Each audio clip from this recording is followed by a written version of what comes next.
toujours.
Il faut que tu puisses aller. Mais si quoi est-ce loba na répondre bino sikoyo boyo kaneto kosala boyebi ke mboka la biso ezala bitumba ebele bitumba ya liboso oyo kongole nyonso abosani te ezali ndenge Rwanda ekotelaki biso pe bakongole nyonso lokola moto moko balobi ata 1 centimètre carré te ya mboka okende lokuta yango wana nano nalingi tobetela bakongole nyonso baboko pe bapopulation ya Kivu oyo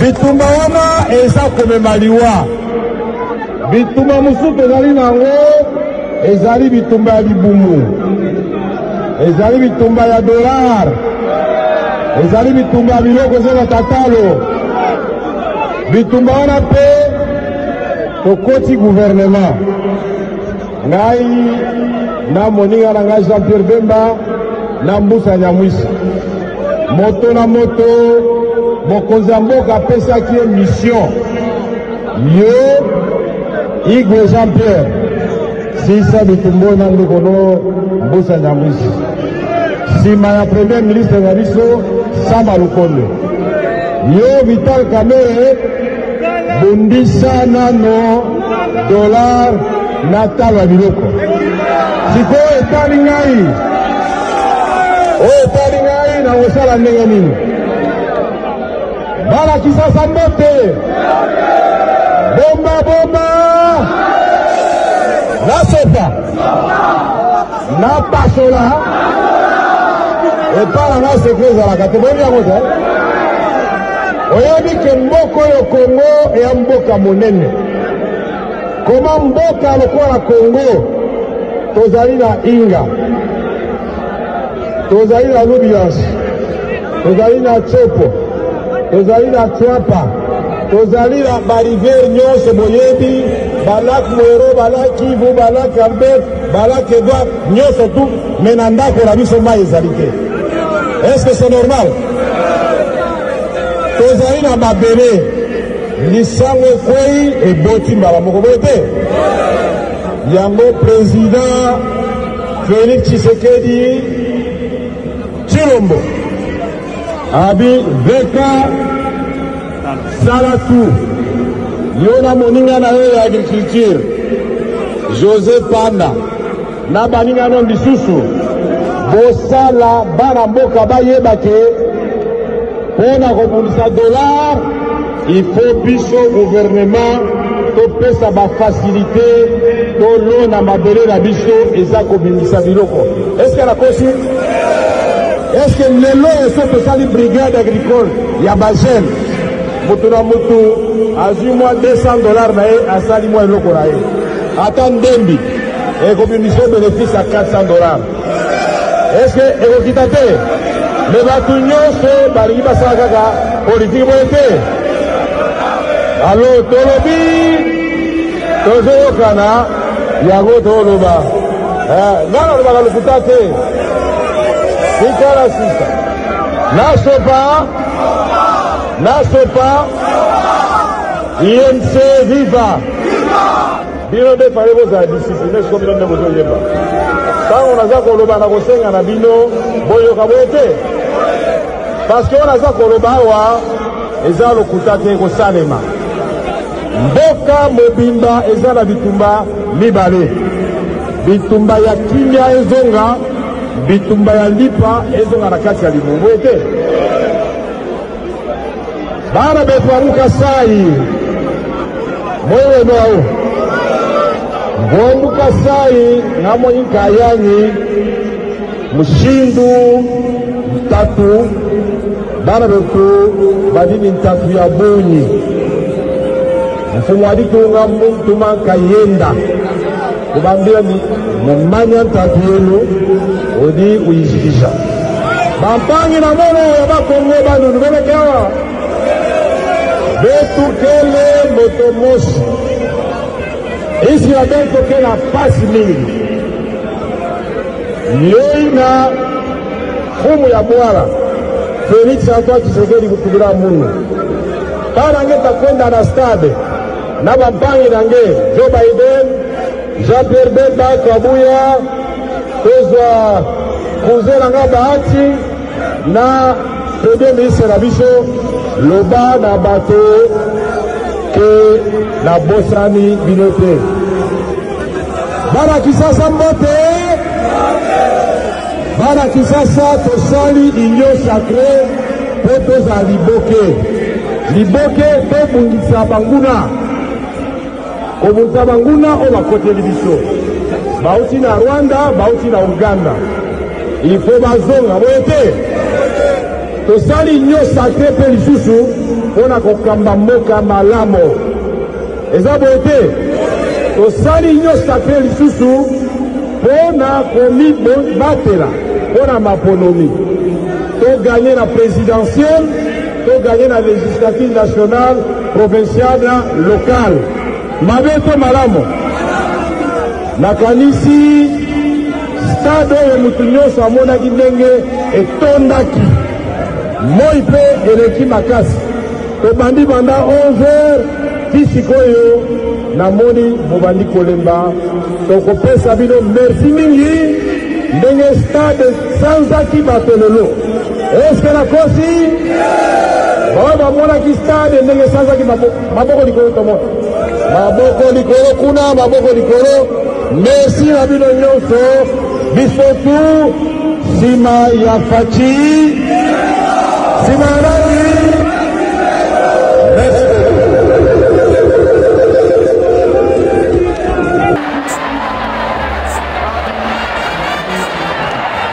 mbote na bino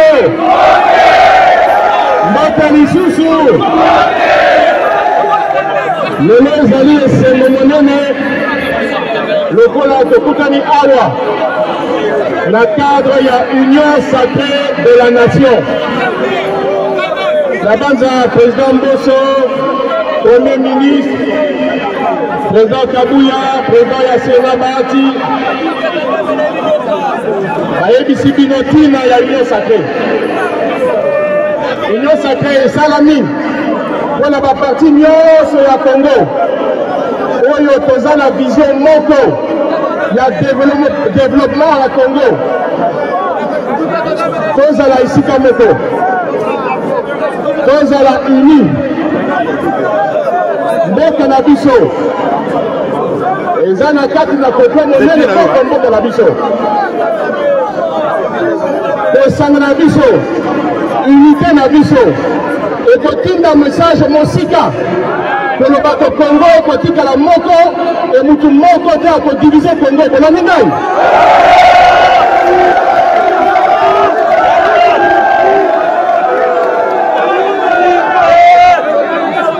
Congo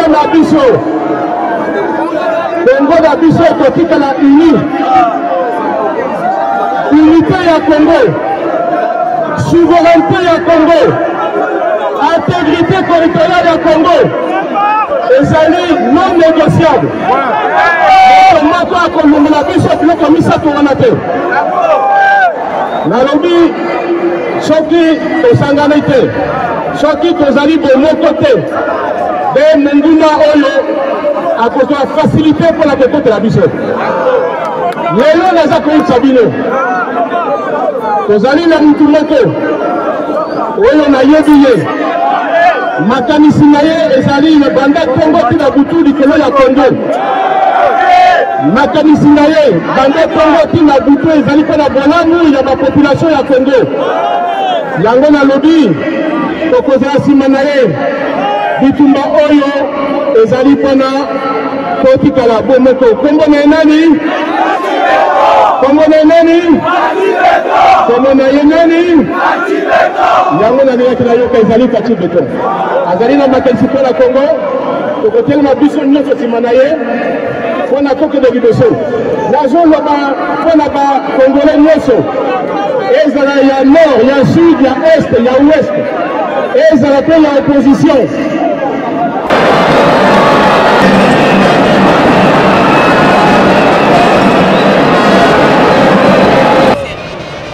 Bon, merci beaucoup maman. Yo yebi biso to africain et sika batu nyonso basangana kama kama malamu et bimakaka.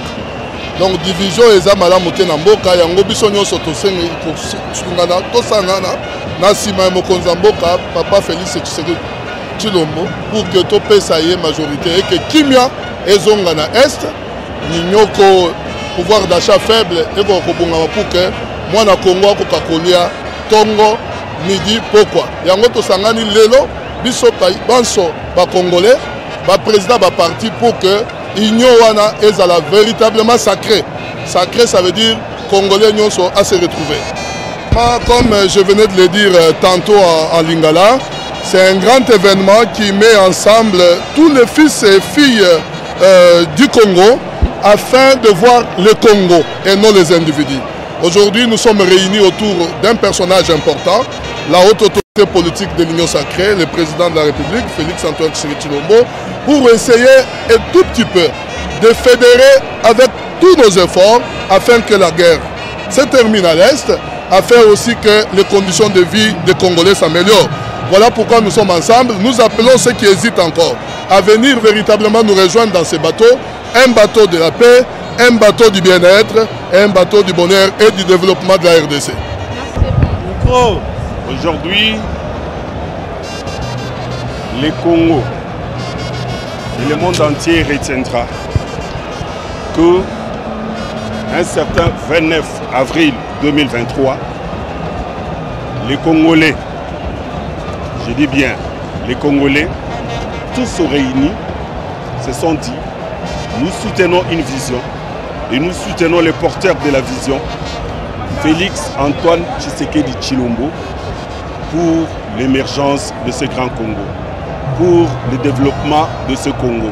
Et pour cela, cette méga structure appelée Union sacrée va sortir aujourd'hui devant la face du monde pour dire oui, nous allons redonner un deuxième mandat au président Félix Antoine Tshisekedi Tshilombo et nous allons donner une majorité confortable et homogène au président de la République, enfin que la vision qu'il a pour la République démocratique du Congo se matérialise.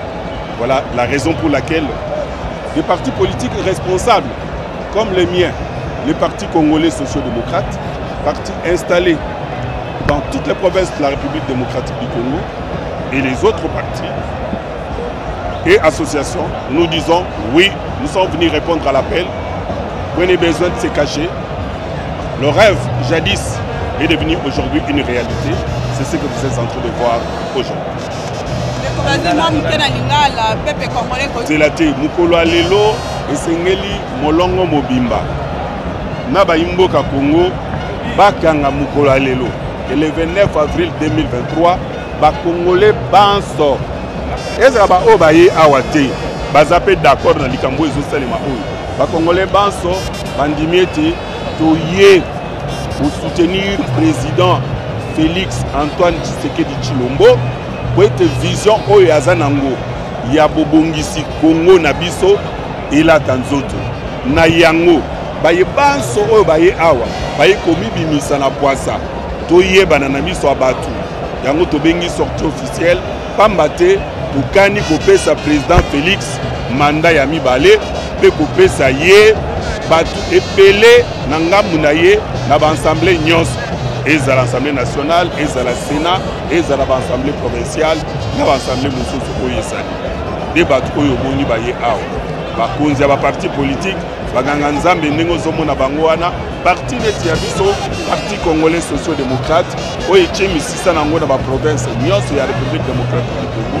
Oye, lobi iyo, ko soutenir ye, pamba te nazali pe mwana oyo yambo, oyo asimbaki ndoto oyo ke Union sacrée et Yebanabokelam.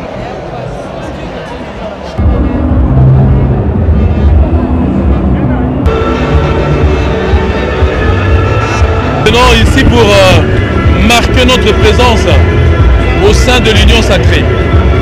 Marquer aussi notre adhésion depuis lors à l'Union sacrée de la nation, qui est une plateforme électorale qui va soutenir le président de la République comme candidat. Mais avant cela, l'Union sacrée dans laquelle je fais partie soutient le président de la République dans sa vision. Et nous travaillons pour l'implémentation de sa vision au sein des institutions de la République. Parce que comme vous savez, le président Félix Antoine Tshisekedi est le président qui incarne le Congo, qui incarne l'avenir du Congo.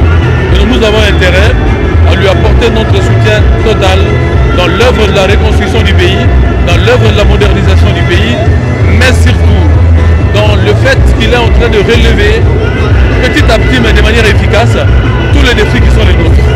Par ailleurs, je voudrais ici appeler toute la population congolaise à pouvoir être derrière le président de la République parce que, à mon avis, c'est le président qui a dans son cœur le Congo et qui a dans sa tête le développement de la République. Ok. En tout cas, le message c'est long, en fait, même l'idée que nous avons derrière le nom de l'Union sacrée. Le grand message ici, c'est que notre pays, depuis l'indépendance, nous demandons à ce qu'il y ait une unité, l'esprit de patriotisme dans ce pays. Alors aujourd'hui, nous venons de voir par ce lancement, ou bien cette sortie officielle de l'Union sacrée, le Congo est uni, enfin, et ça nous donne de l'espoir pour notre pays. C'est consolider toute la nation. La guerre de l'Est ne finira que lorsque ce pays, tous les citoyens congolais seront unis et nous voulons aussi qu'il y ait l'esprit de patriotisme. Si nous avons cet esprit de patriotisme, aimer la patrie, aimer le pays, que ce soit le Congolais qui est au Congo et ceux qui sont dans la diaspora, si nous avons cette idée d'être unis, il n'y aura plus de guerre.